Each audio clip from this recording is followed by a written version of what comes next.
Bueno, buenos días, buenas tardes, gracias a todos por estar ahí. Esperen que quiero sacar el ruidito, me desconcentra. Muy bien. Bueno, les cuento, bienvenidos a un nuevo Ateneo abierto de Neuroeduca. La intención hoy, voy a ir compartiendo pantalla, es trabajar acerca del abordaje neuropsicológico de las dificultades de regulación emocional. Ojalá puedan llevarse algunas estrategias después de este rato que compartamos. La idea es, esperen que me voy a poner el reloj porque me estoy tomando la costumbre de prestar atención al tiempo.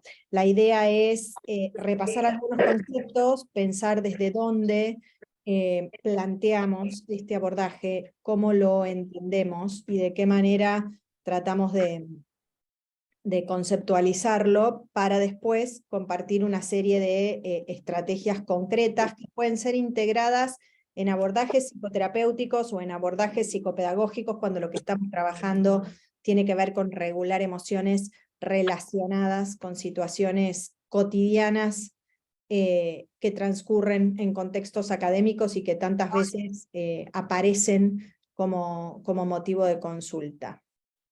Bien. Entonces, allí vamos, aguárdenme un segundito, muy bien, ahí estamos. Lo primero que vamos a decir es que muchos de los chicos que, con los que trabajamos tienen dificultades para regular emociones, y lo segundo que vamos a decir es que estas dificultades para regular emociones que tienen los chicos con los que trabajamos son generalmente señaladas por los adultos que conviven con estos chicos, o sea, momento que ahí sea, esperen porque estoy sola y ahí está, había ruido, perfecto. Entonces, muchos de estos chicos, Clary, ¿te puedo hacer coanfitriona para que cualquier cosa vos puedas silenciar? Dale. Si no, no me va a dar. Dale, obvio. Espérate que te busco. Aguarden un segundo, disculpen, Ahí estás. Ahí está. Muy bien. Entonces, muchos de los chicos con los que trabajamos tienen dificultades para regular emociones, pero lo que es todavía más importante es entender que la gran mayoría de los adultos que está alrededor de los chicos que tienen dificultad para regular emociones, ponen el foco en que los chicos tienen dificultad para regular emociones, sin ser conscientes explícitamente la mayoría de las veces que los chicos regulan emociones de acuerdo a cómo los adultos les enseñamos a regular emociones. Si bien más allá de que los chicos que tienen dificultad para regular emociones pueden tener algún componente comportamental o algún componente vinculado a su naturaleza que le haga más difícil regular emociones, lo cierto es que regular emociones se aprende y que la capacidad que los chicos tienen de regular emociones está directamente vinculada con la oferta del ambiente. Cuando hablamos de oferta del ambiente, no solo la oferta del ambiente, la demanda del ambiente también. Entonces es muy interesante y les recomiendo esta guía que tiene que ver con cómo se considera hoy en día el concepto de neurodiversidad. Esta guía que se puede descargar de la página de la Anne Freud Organization. En la Anne Freud Organization, digamos, dos exponentes principales de la Anne Freud Organization son Peter Fonagy y Deacon Bevington. Ellos trabajan mucho en relación a asistir y orientar estrategias de intervención sobre lo que tiene que ver con regulación emocional y desarrollo de distintos tipos de síntomas que desde la conducta pueden estar expresando que las personas están abrumadas o sobrepasadas en relación a la relación que tienen con el ambiente. Y ellos dicen en esta guía dicen un par de cosas que a mí me parece interesante compartir con ustedes. Una de las cosas que dicen es, cuando un chico neurodivergente, más allá que neurodiversidad hoy se concibe como biodiversidad, todos nosotros somos neurodivergentes, pero algunos de nosotros tenemos demandas más significativas en relación a lo que podemos considerar neurodiversidad. Cuando un chico neurodivergente está tratando de manejar toda la demanda del entorno, toda la demanda que sobre él está puesta, y tiene algunas dificultades que el entorno no siempre considera, puede abrumarse fácilmente. Y frente a abrumarse fácilmente, probablemente una de las cosas que haga sea tratar de evitar las situaciones, tratar de reducir las demandas, y otras veces combatir las situaciones y las demandas. En todos estos casos aparecen síntomas que podríamos identificar con dificultades de regulación emocional. Sin embargo, lo que vamos a escuchar de muchos adultos, padres y docentes es: se porta mal, tiene comportamiento disruptivo, no cumple con lo que nosotros esperamos que haga. Y muchas veces se sobrecarga sobre los chicos la necesidad de que se porten mejor.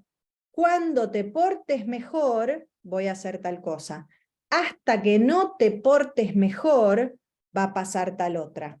Entonces, es interesante cómo estos autores plantean que las dificultades vinculadas al comportamiento, o que muchas de las conductas que nosotros consideramos tenés que portarte mejor, en realidad son la expresión de un sistema que no está pudiendo regular emociones adecuadamente, teniendo en cuenta la demanda que está teniendo del ambiente. Y que lo primero que tenemos que hacer, y lo primero que tenemos que considerar, es ofrecer apoyo emocional, apoyo ambiental y apoyo social para reducir la carga de esa demanda que está facilitando esa dificultad en el comportamiento. Entonces aquí es donde estos autores nos dicen, y lo que tenemos que hacer es aliviar, no castigar. Muchas veces, hasta que no te portes bien, va acompañado de, y además no vas a usar la Play. Hasta que no te portes bien, va acompañado de, y no vas a salir al recreo. Hasta que no cumplas con lo que tenés que cumplir, va acompañado de, no vas a salir los viernes. Entonces, todas las veces que un chico se porta mal, o la gran mayoría de las veces que los chicos se portan mal, ese portarse mal nos está hablando de un desequilibrio o una dificultad para sostener el equilibrio en el intercambio cognición, emoción, conducta. Hay chicos que se portan mal a propósito, pero son los menos. Son muy pocos los chicos que se portan mal porque se quieren portar mal. En general, los chicos se portan mal porque no pueden portarse mejor. Nadie quiere portarse mal para recibir las consecuencias ambientales de eso. Entonces, de lo que nosotros vamos a hablar hoy es de qué podemos hacer los adultos en espacios familiares, educativos, terapéuticos, para facilitar y asistir a un chico que se porta diferente a como esperamos, o porque desafía o porque evita. Entendamos acá que si se trata de desafiar o de evitar, tiene que ver con el temperamento base, pero lo cierto es que hay un montón de chicos que frente a la demanda ambiental o generan conductas evitativas, dolores de panza, dolores de cabeza, venime a buscar, no quiero ir, tengo miedo de ir al colegio, tengo miedo de ir al cumpleaños, no me quiero quedar, agarrados de sus padres, o oposicionistas o desafiantes.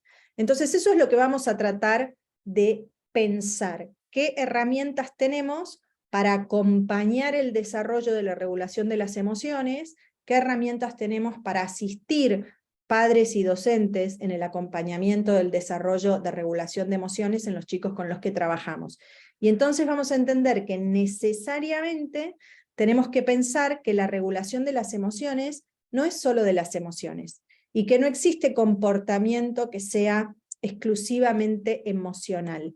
En realidad, emoción y cognición son dos agujas que tejen con lana de distinto color, y debiéramos decir que nuestro comportamiento es tricolor, y sumamos la conducta. Entonces, una emoción, la misma, con una lectura, la misma, puede provocar conductas diferentes. Por ejemplo, me siento frustrado porque no puedo hacer lo que en ese momento me están pidiendo, lo que pienso es, soy un tonto. Si tengo un temperamento por extroversión, desafío, peleo, actúo de manera disruptiva. Si tengo un temperamento por introversión, me ensimismo, evito, me siento incómodo, me achico. Pero la realidad es que emoción y cognición trabajan juntas, no podemos separarlo, y es por eso que algo de lo que vamos a ver hoy es cómo abordar desde la cognición la regulación de las emociones. En segundo lugar, lo otro que es muy importante es entender que cada uno de nosotros construye, mientras crece y gracias al aprendizaje, un modelo interno de mundo. Ese modelo interno de mundo que cada uno de nosotros construimos es el que rige nuestro modo de comportarnos. Si en ese modelo interno de mundo la maestra es mala, o la maestra no me quiere, o mi papá es demasiado exigente, o mis padres no me entienden, o mis amigos me hacen bullying, lo que sea, todas esas lecturas que se hacen de la situación que una persona vive constituyen o forman parte de ese modelo mental de mundo. Con lo cual, cuando vamos a trabajar en el abordaje de las dificultades de regulación emocional de cualquier persona, necesitamos tener aproximaciones al modelo mental de mundo que esa persona construye todos los días y al contexto en el que ese modelo mental de mundo se construye todos los días.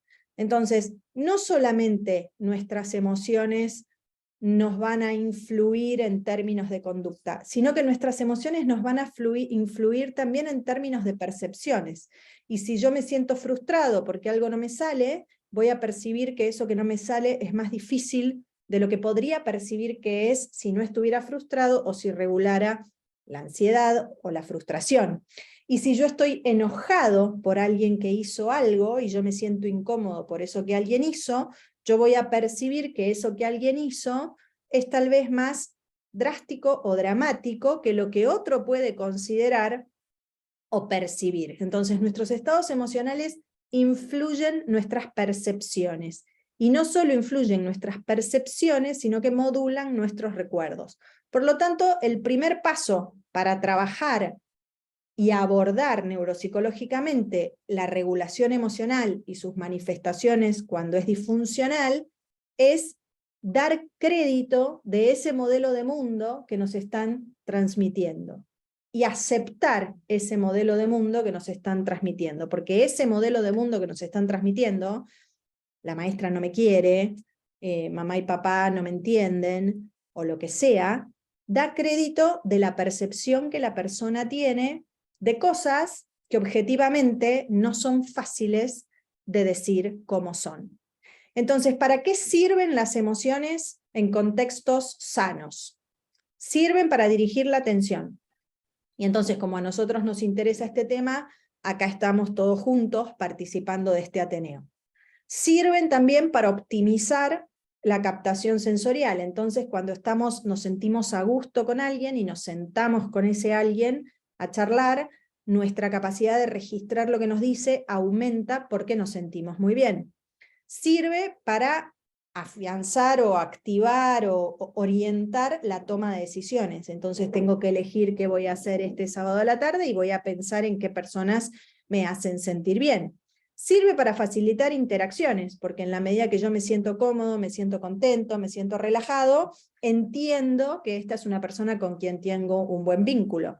Y sirven para mejorar la capacidad de fijar memorias. Las emociones, sean positivas o negativas, entendiendo positivas o negativas, en qué medida producen comodidad o incomodidad, buenas sensaciones o sensaciones no tan buenas, ayudan a fijar memorias.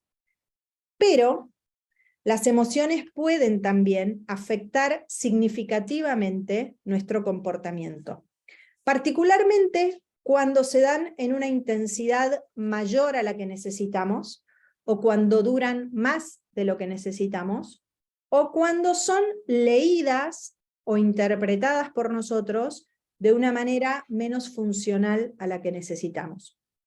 Entonces, a nosotros nos gusta decir que cuando pensamos en el desarrollo de una persona, pensamos en 3 ejes o líneas de desarrollo. Y entonces tenemos el desarrollo de la inteligencia y un conjunto de funciones cognitivas, como la atención, el lenguaje, la memoria. Tenemos el desarrollo de mecanismos de autorregulación y de competencias socioemocionales, y tenemos el desarrollo de habilidades académicas o habilidades de todo tipo, habilidades deportivas, habilidades laborales, habilidades artísticas, competencias que son herramientas para resolver determinado tipo de situaciones. Nosotros hoy estamos hablando de ingredientes que forman parte de esta segunda columna de desarrollo de la regulación de las emociones como uno de los componentes del desarrollo de la autorregulación. Esa capacidad de regular emociones está íntimamente vinculada a otros componentes del desarrollo de la autorregulación y está también íntimamente vinculada a los rasgos de temperamento que tenemos. Entonces, hay temperamentos que son más extrovertidos, hay temperamentos que son más inhibidos, hay temperamentos que son más irritables, y esos temperamentos más irritables viven las emociones con más intensidad, hay temperamentos que tienen un volumen de percepción o registro emocional más bajo. Entonces, cada vez que vamos a trabajar sobre regulación emocional, tenemos que trabajar regulación emocional en el contexto de todos estos mecanismos. Porque si yo tengo dificultades de integración sensorial y estoy en un espacio donde los ruidos son demasiado altos, yo voy a tener más dificultad para regular emociones que si los ruidos no son tan altos. Si yo tengo dificultades de lectura y estoy en clase de prácticas del lenguaje, yo voy a tener más dificultad de regular emociones que si no tengo dificultades de lectura. Si yo soy poco abierto a la exploración y la novedad, y estoy en una situación novedosa para mí, voy a tener más dificultad de regular, por ejemplo, la ansiedad, que si estoy en una situación cotidiana. Entonces, entender en qué marco o en qué contexto, en términos primero de conjunto de procesos neuropsicológicos, ocurre la regulación emocional, es importante. Y lo que dicen los teóricos de la regulación emocional es que cada emoción se da en un proceso o sigue un circuito que, si bien después vamos a retomar desde acá, lo vamos a entender como cíclico. Hay situaciones sobre las que ponemos determinada atención. Cuando ponemos atención sobre las situaciones, entendemos o pensamos explícita o implícitamente qué representa esa situación para nosotros, y en base a lo que representa esa situación para nosotros, respondemos. Entonces, si alguien me dice, Silvia, ¿te parece que el sábado a la tarde nos juntemos a tomar el té? Y entonces la situación es, alguien me está invitando, yo pongo atención, escucho, me está hablando el sábado a la tarde, me está hablando de tomemos el té, me está proponiendo un programa, evalúo, sí, la verdad es que en general cuando me junto con esta persona la paso bien, ese sábado no tengo otra cosa, pongo en consideración el contexto y digo, sí, dale, nos juntamos. De la misma manera que podría pensar, no, la verdad es que el sábado tengo que hacer otra cosa, no nos juntamos. Pero este ciclo es permanentemente renovado, porque cuando yo digo, dale, nos juntamos, la otra persona me va a decir, uy, buenísimo, hace tanto que no nos vemos, qué bueno, y yo voy a escuchar esto y me voy a sentir contenta y voy a pensar, che, qué bueno que dije que sí, y le voy a decir, yo también tengo ganas, y así es infinito. Entonces, así vivimos las emociones los seres humanos, y el desafío es regularlas. Y entonces de lo que vamos a hablar es de cómo las regulamos. Pero antes de hablar de cómo las regulamos, vamos a tratar de poner el foco en que no es posible pensar o trabajar sobre emoción y cognición con alguien sin pensar en su contexto y en su naturaleza. Su contexto en chicos es su colegio, su familia, la pauta parental que tiene, las creencias y valores de la familia a la que pertenece. Su naturaleza es su temperamento, su nivel de desarrollo intelectual, todo este cuadro que veíamos de distintas habilidades y de distintos procesos neuropsicológicos que se van desarrollando. Entonces, no es lo mismo trabajar regulación emocional en un contexto o en otro contexto, con un temperamento o con otro temperamento, y por eso es importante considerar esto antes de pensar cómo lo abordamos. Por otra parte, hay algunos problemas cuando trabajamos con las emociones, que son problemas que están vinculados con la naturaleza misma de las emociones, y que nosotros podemos conceptualizar y que nos permiten o podemos incluso psicoeducar a las personas en relación a estos problemas que tienen relación con las emociones. Lo primero, en general a nosotros nos pasan cosas, y cuando nos pasan cosas imaginamos que debiéramos sentirnos de determinada manera. Sin embargo, nos sentimos de muchas maneras al mismo tiempo.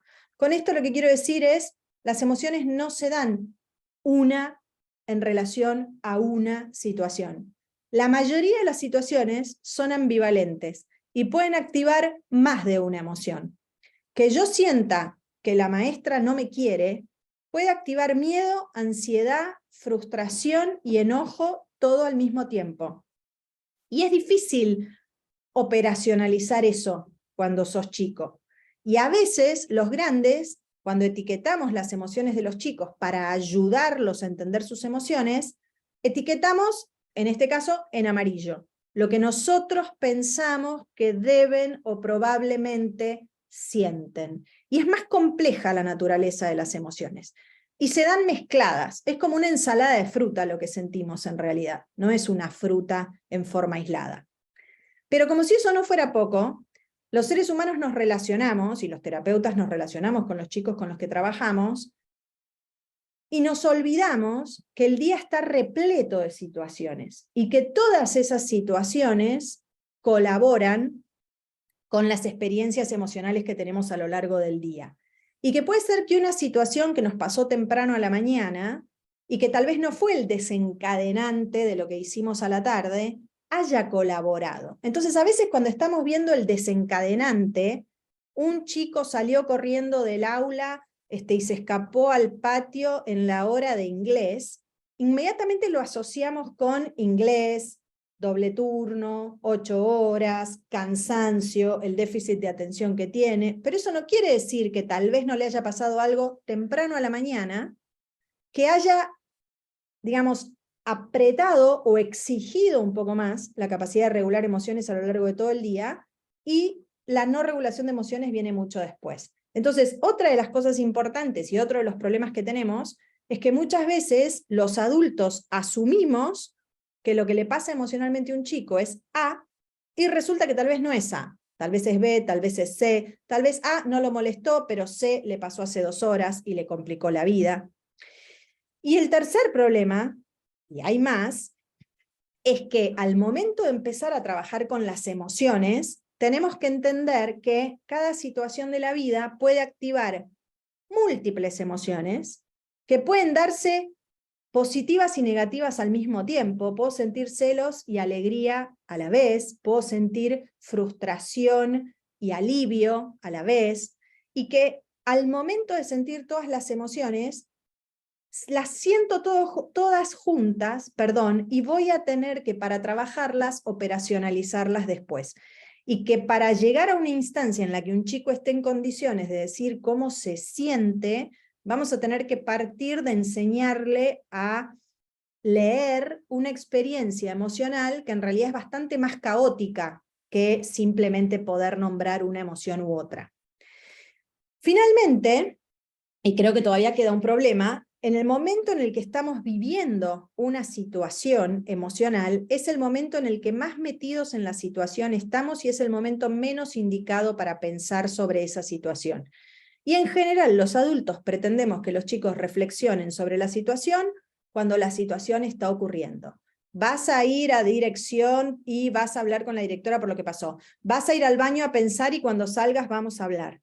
En realidad, nunca las inmediaciones de la situación son el mejor momento para hablar de la situación, porque en general las inmediaciones de la situación están muy cargadas de emoción. Y los adultos, se supone, regulamos mejor emociones que los niños por una cuestión evolutiva, y entonces tal vez nosotros sí tenemos una velocidad de procesamiento que nos permite 2 segundos después, o 2 minutos después, no 2 segundos después, 2 minutos después de la penitencia en el baño, hablar del tema. Pero para los chicos tal vez no sea tan fácil. Y la otra cosa importante, y esto es un clásico en psicoterapia cognitivo-conductual, las emociones cuando producen pensamientos negativos o sensaciones negativas o resultados negativos empiezan a ser evitadas. Escaparse del aula cuando me frustro es una conducta por extroversión, que es muy diferente a perderme en mis pensamientos cuando me frustro, que es una conducta por introversión, pero en ambos casos lo que estamos haciendo es evitar eso que produjo la emoción. Entonces, lo que vamos a hacer en términos de intervención es ayudar a las personas a entrar en contacto con lo que genera emociones negativas, no a alejarse de lo que genera emociones negativas. Entonces, si queremos intervenir desde una perspectiva neuropsicológica, ¿qué es lo que vamos a hacer? Nosotros hoy vamos a poner el foco en uno de estos 5 pilares, pero solo para recordar, obviamente vamos a construir un vínculo, obviamente vamos a trabajar en términos de psicoeducación sobre la generalidad de lo que pasa y la particularidad de lo emocional, con padres, docentes y con la persona misma. Obviamente vamos a trabajar con padres para producir algunos cambios en el ambiente que ayuden a esa persona a estar en mejores condiciones al momento de regular emociones. Obviamente le vamos a dar a los chicos algunas herramientas que puedan ayudar a regular la emoción en situación, pero por sobre todas las cosas de lo que vamos a hablar hoy es, bueno, pero ¿qué hacemos en el contexto del espacio terapéutico para tratar de generar mayor capital en términos de capacidad para regular emociones? Entonces, lo primero que hacemos, y esto es algo que después compartiremos, ya compartimos, es un esquema muy similar a otros que hemos compartido en relación a la autoconciencia de cómo soy como lector y la autoconciencia de cómo soy en términos de organización y la autoconciencia en cómo soy en términos de habilidad matemática. Este es un esquema que lo que permite es pensar en términos de autoconciencia en cómo soy desde el punto de vista de mi relación con las emociones. Lo que nosotros hacemos con los chicos cuando trabajamos con estos esquemas es sugerirles que marquen o que, digamos, delineen las nubes con las cuales se sienten identificados. Y les decimos que si en alguna medida alguna nube los representa un poquito, pero no los representa del todo, delineen la porción de nube que ellos consideran que los representa. Entonces, con esto vamos a poner a los chicos a tratar de pensar, bueno, ¿cómo son mis emociones? ¿Y qué es lo que me pasa? Y esto también nos va a dar la posibilidad de desprender objetivos de intervención. Este es un conjunto de situaciones que pueden ocurrir, no son para nada todas las situaciones que pueden ocurrir, son sí tal vez las más frecuentes que aparecen en la clínica, pero es un puntapié inicial para poner sobre el escritorio, vamos a trabajar sobre emociones y vamos a trabajar sobre tus emociones. Y el primer informante acerca de lo que sentís sos vos, no importa cuántos años tengas. En segundo lugar, vamos a poder usar algunas estrategias que se repiten en distintos manuales de intervención terapéutica y que son conocidas, pero justamente por su repetición y por su ser conocidas nos ayudan a entender qué es lo que tenemos que hacer cuando queremos trabajar para aumentar la regulación de las emociones. Y una de las cosas que tenemos que hacer es aprender a nombrarlas y aprender a escribir las emociones que sentimos y aprender a tener mayor granularidad emocional, enriquecer el vocabulario emocional que tenemos.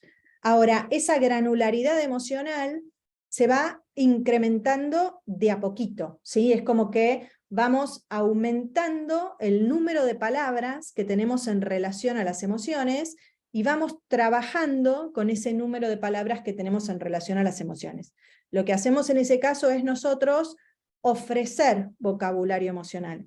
Bueno, pero espera, vamos a pensar cómo te sentiste, porque yo desde mi perspectiva puedo pensar, mira, puedo pensar que te frustraste, puedo pensar que te enojaste, puedo pensar que te asustaste, puedo pensar que te pusiste ansioso. Yo te voy a contar qué significa cada cosa y vos me vas a decir cuál de esas opciones te parece que es más parecida a cómo vos te sentiste. Con esto lo que quiero decir es, tenemos que tener cuidado de no etiquetar por definición o prescriptivamente las emociones que pensamos que los chicos sintieron. Los tenemos que ayudar a generar conciencia propia sobre cuáles son las emociones que sienten. El segundo paso es ayudarlos a entender que las emociones vienen con volumen y que entonces hay una intensidad en la experiencia emocional. Y que esa intensidad, yo a los chicos les digo, en un volumen de 1 a 10, puede representar que a mí de pronto, no sé, si alguien de sorpresa me trae un café a la tarde y me dice, debes estar cansada, trabajaste toda la tarde, te traje un café de regalo, ese volumen emocional puede ser un 9. Y que por ahí, si llego a la mañana y ya hay café hecho y alguien me dice, ¿querés que te dé un café? Ese volumen puede ser un volumen 2, porque la diferencia es cuánto el otro se preocupó o se inclinó en relación a mi necesidad. Entonces, el concepto de volumen emocional es tan importante como el de granularidad emocional, porque lo que a veces pasa cuando trabajamos mucho granularidad emocional es que los chicos después a todo le dan el mismo volumen. Cuando empiezan a aprender a etiquetar las emociones, empiezan a darle a todo el mismo volumen. Y cuando le dan a todo el mismo volumen, el problema es que empiezan a ser vulnerables emocionalmente, porque pareciera como que todo los afecta demasiado. Entonces, si aparece una serpiente en mi cuarto, el volumen es altísimo. Si mi maestra me llama a participar y yo tengo vergüenza de participar, el volumen es altísimo. Después te digo, Mayra, ahora sí, llego y me encuentro con, no sé, un paquete de galletitas en el cajón de las galletitas que resulta que me gusta, el volumen no es altísimo, es un volumen 1, un volumen 2. Y sin embargo, si yo llego y tengo mucha hambre y no hay ninguna galletita en el cajón de las galletitas, es un volumen alto porque tengo hambre y no hay nada para comer, entonces el enojo va a ser mayor. Pero esto del volumen es importante. Así como esto del volumen muchas veces se enseña utilizando termómetros. Y entonces usamos el termómetro como para marcar la intensidad. Pero esto es no solamente usar el termómetro, sino explicar que todas las situaciones de la vida implican cierto volumen, porque en general el termómetro lo usamos para psicoeducar acerca de las situaciones que vienen a la consulta. Pero lo que tenemos también que hacer es enriquecer la capacidad de vivir con las emociones en todas las situaciones. Entonces, poder saber qué volumen tiene lo bueno que me pasa también. Poder saber qué volumen tiene lo malo que me pasa con lo que puedo lidiar. Y sí, los ejercicios a veces a partir de entender qué volumen tiene eso que me traen a consulta, no, hoy estoy súper enojado porque, no sé, la maestra me devolvió el dictado y me puso una mala nota y ahora mi mamá me va a tener trabajando con el dictado todo el tiempo, ¿sí?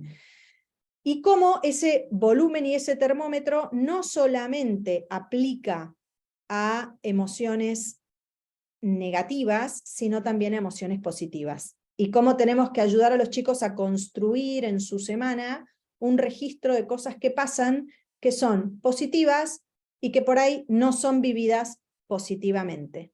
Entonces el mensaje para los chicos es posible manejar las emociones, es posible regular las emociones, es posible no ser manejado por mis emociones.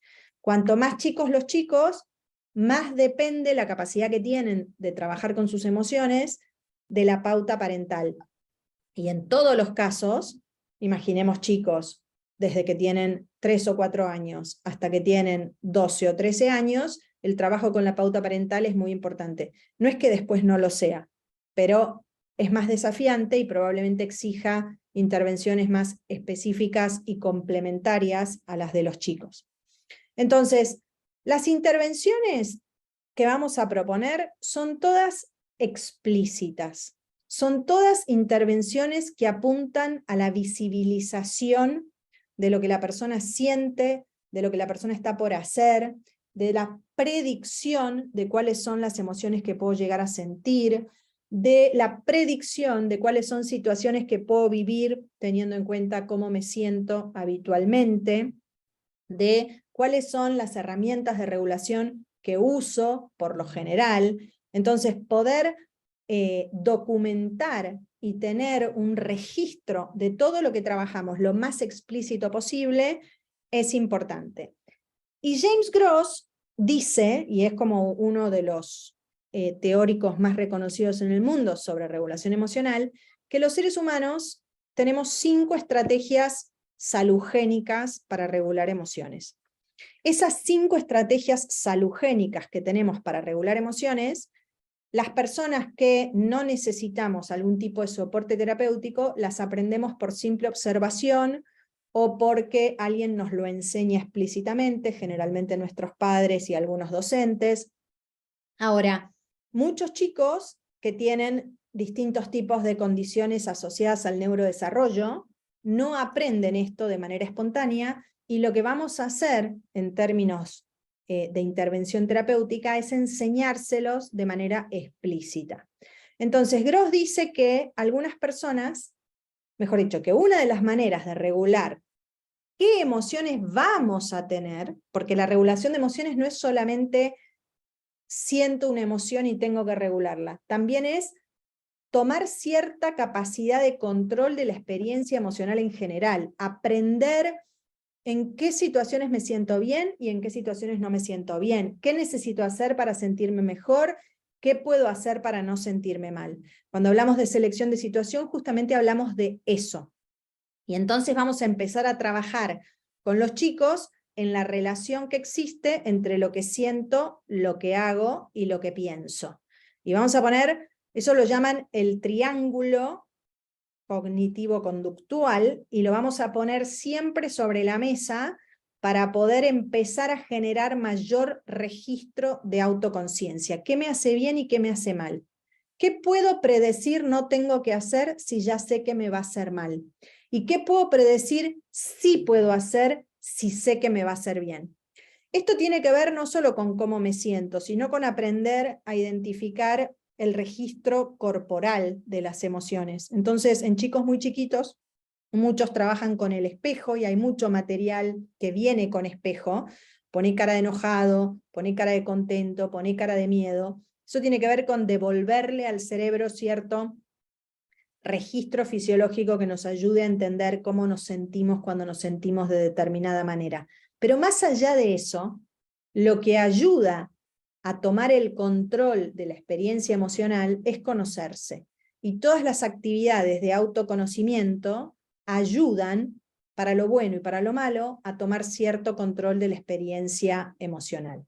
Entonces, todo lo que tenga que ver con poner el foco explícito sobre quién soy, cómo soy, qué me gusta, cómo es mi contexto, cuáles son las experiencias en la semana en las que yo me siento cómodo y relajado, cuáles son las experiencias en la semana en las que yo me siento tenso. Porque si un chico dice, a mí me cuesta, no sé, me cuesta salir al recreo porque me siento solo, los recreos, por definición, son experiencias tensionantes. Lo sabe, pero nosotros podemos prepararlo para, bueno, cómo participar mejor de esas experiencias y pensar en ejercicios y en intenciones y en cosas que puedo testear en esos momentos.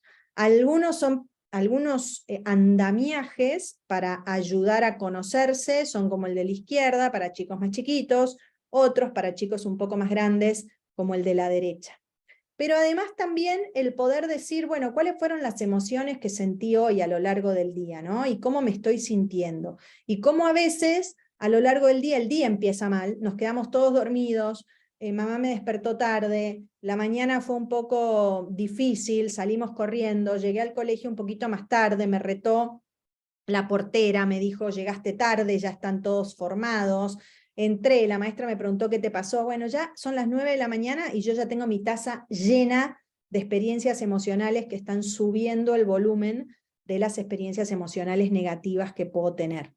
Todos estos registros ayudan a tratar de orientar a los chicos a aprender que uno puede tratar de administrar las situaciones antes de que las situaciones ocurran. Si yo ya sé que hoy me toca biología con una profesora que me da miedo, yo ya puedo pensar qué cosas puedo hacer antes de ir, sabiendo que voy a tener esa experiencia emocional.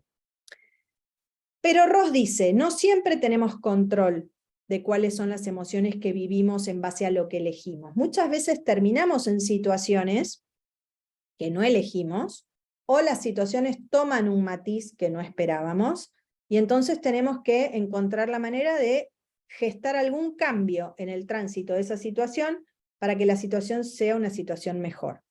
No es fácil gestar cambios en las situaciones que nos hacen sentir mejor o peor. Se trata de aprender a ser asertivo, aprender a poder comunicarse de la mejor manera posible. Entonces, si yo de repente invité a alguien a mi casa y estoy súper contento porque hoy a la tarde viene fulano, y en el recreo Mengano escucha que fulano viene a mi casa y me dice, ¿puedo ir yo también? Esa es una modificación de situación. Yo estaba chocho con la situación, tenía un volumen alto y placentero de la emoción y de repente tengo la desagradable experiencia de que está pasando algo que yo no quiero que pase y que me encuentro en una situación en la que tengo que contestar. Para eso existen los ejercicios de dragón, tortuga, persona asertiva, que enseña a los chicos a desarrollar expresiones, maneras de comportarse, formas de responder, que sean las más adecuadas para esa situación. En este caso, una manera dragón de contestar sería, no quiero que vengas a mi casa. Una forma tortuga de contestar sería, bueno, está bien, vení vos también.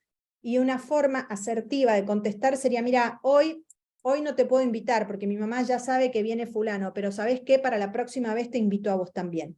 Entonces, trabajar con los chicos para desarrollar esas herramientas, qué puedo decir, qué puedo hacer para comportarme asertivamente, es trabajar para orientar la modificación de la situación. Y hay muchas maneras, ¿sí? Nosotros podemos dar ejemplos y que los chicos los clasifiquen y expliquen por qué, pero lo que hacemos con todo esto es poner el foco sobre cómo desde la cognición, que nos emociona, puedo asistir a la emoción que siento de manera inesperada cuando una situación se modifica. Y para todos los chicos que manejan como dragón las situaciones, tener una mochila con herramientas de persona asertiva es muy útil.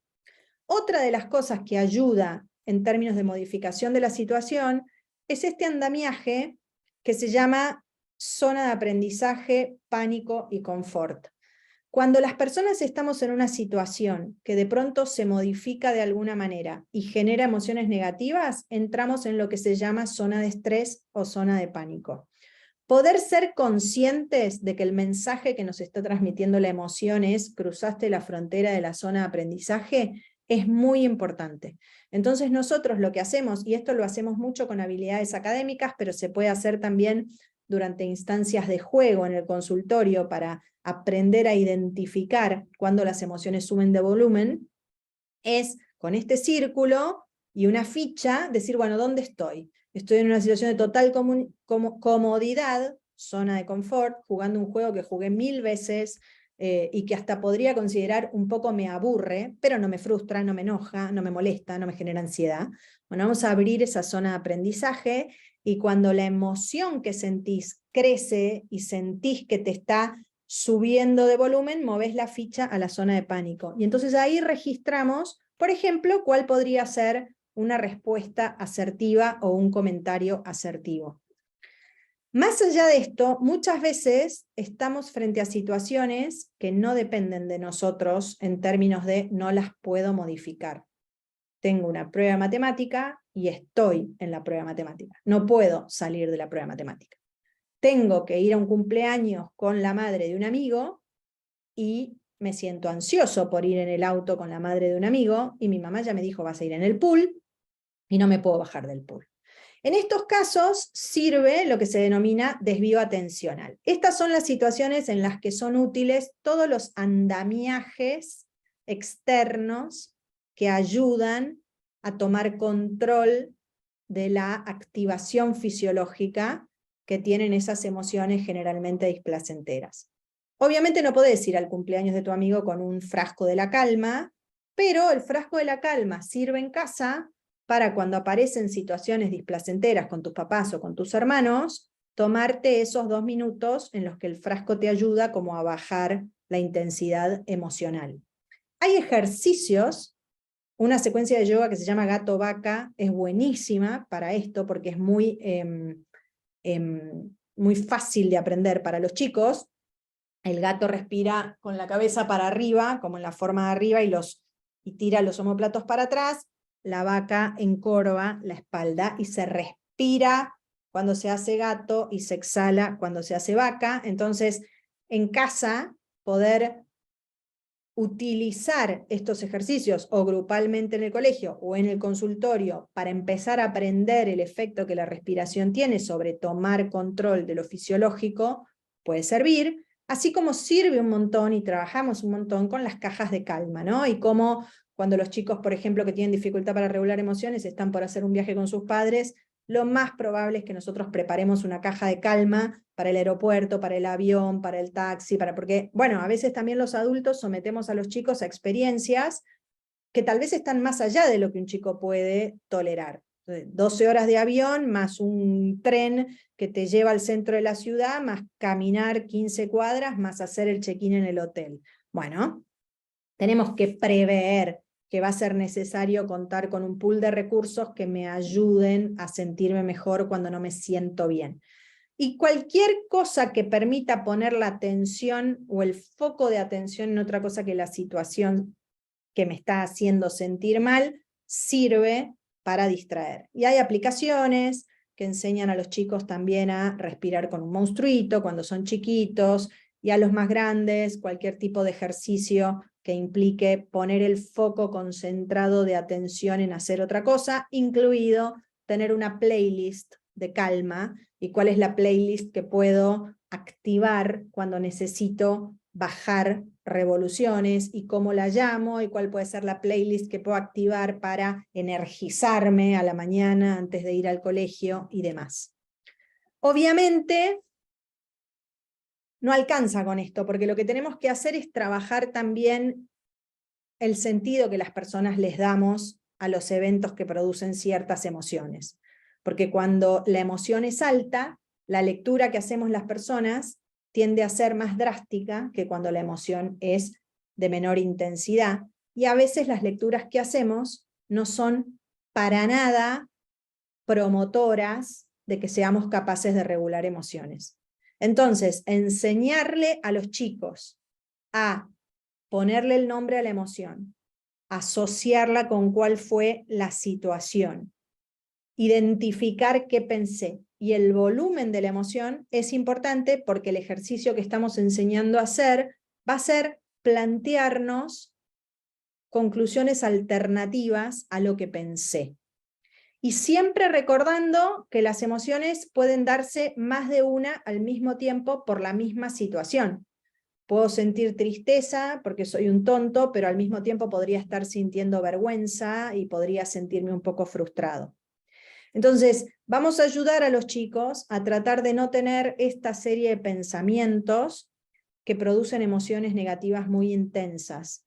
Todo o nada, me quiere o no me quiere, nunca va a aceptar venir a mi casa, siempre me dice que no, nunca quiere jugar conmigo. Sobregeneralización. Él nunca quiere jugar conmigo y nadie nunca quiere jugar conmigo. Siempre estoy solo, nadie me da bolilla. Mis papás siempre me retan todo el día.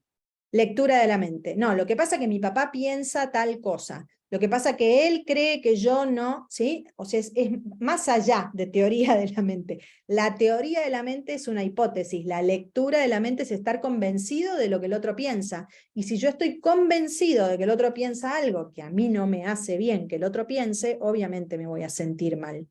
Lo mismo que poner foco en lo negativo en relación a algunas situaciones y personas, o asignarle un volumen muy alto, no a la experiencia emocional, sino al hecho que la provocó, ¿sí? O sea, estoy enojadísima porque fulana invitó a Mengana y a mí no me invitó.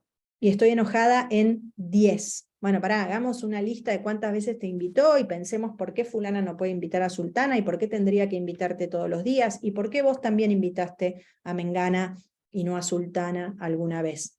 Y así.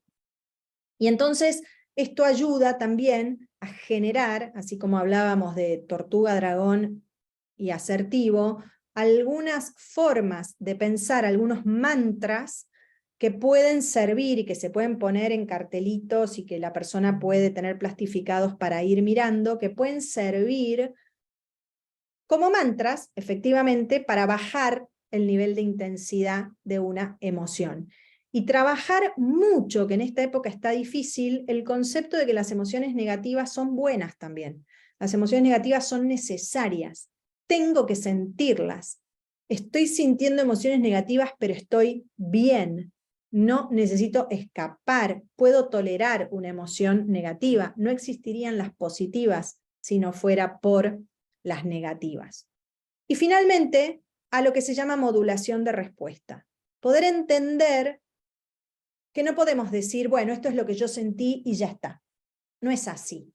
Nos tenemos que hacer cargo de nuestra experiencia emocional y de las consecuencias de nuestra conducta que responde a la experiencia emocional. No podemos decir, bueno, yo le dije que la odiaba porque ella invitó a otra. No. Tengo que poder aprender a decir, te pido perdón por haberte dicho que te odiaba, lo que me pasó fue que me sentí celosa porque habías invitado a fulana. Esto también en esta época está difícil y muchos padres justifican las reacciones conductuales de los chicos frente a situaciones que producen emoción negativa porque consideran que la emoción negativa ojalá el chico no la viviera. Y en realidad las emociones negativas están ahí para vivirse también. Entonces aprender a decir gracias, aprender a decir perdón, aprender a decir gracias, aprender a elogiar, aprender a decir cosas que a otra persona los pueda hacer sentir bien, aprender a decir estoy triste porque me pasa esto, para tener con quien intercambiar ideas acerca de la situación que estamos viviendo, es también muy importante. Estas cinco modos de regular emociones son salugénicas, pueden enseñarse, cuando se practican y se trabajan, disminuyen el nivel de estrés percibido en relación a la experiencia de emociones negativas, y vienen o llegan para achicar la frecuencia de otras dos estrategias de regulación emocional, que si bien usamos todos, no son salugénicas del todo, que son la evitación y la supresión. Si yo me como un paquete entero de Oreos, cuando llego a casa el día que me enojé porque mi amigo invitó a otra persona, estoy utilizando la supresión.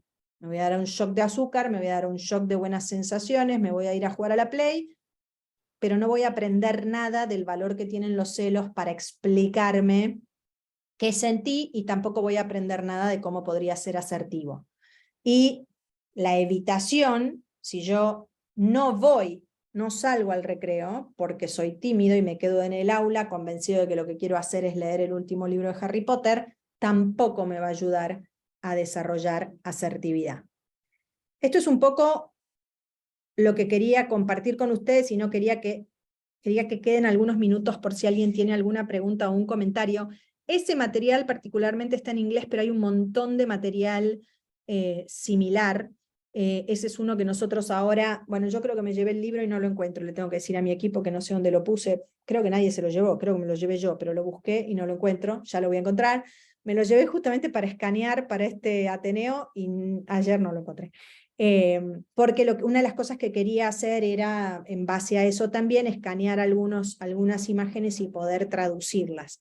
Pero es para poner en ejemplo algunas estrategias concretas que permiten trabajar con los chicos de distintas edades este tipo de situaciones.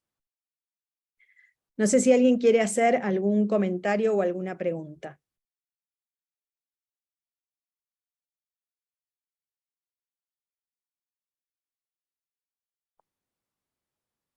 Simplemente se desilencia. Gracias, Pilar.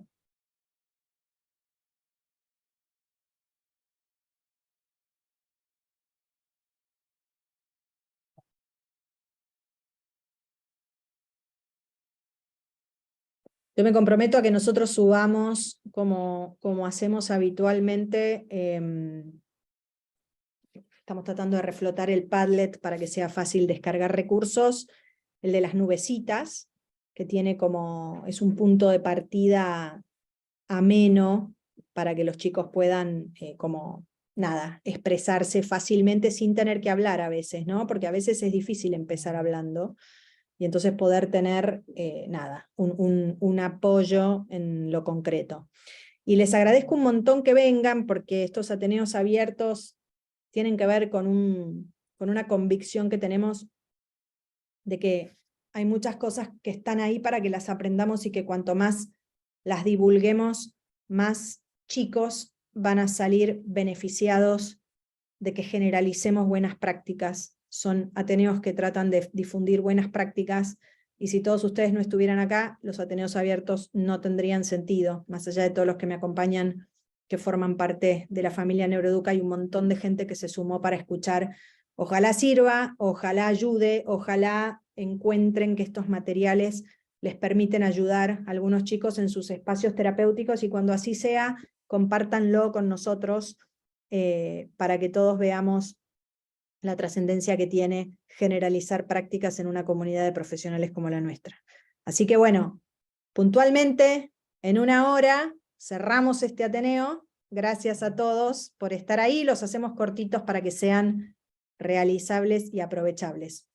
Beso a todos.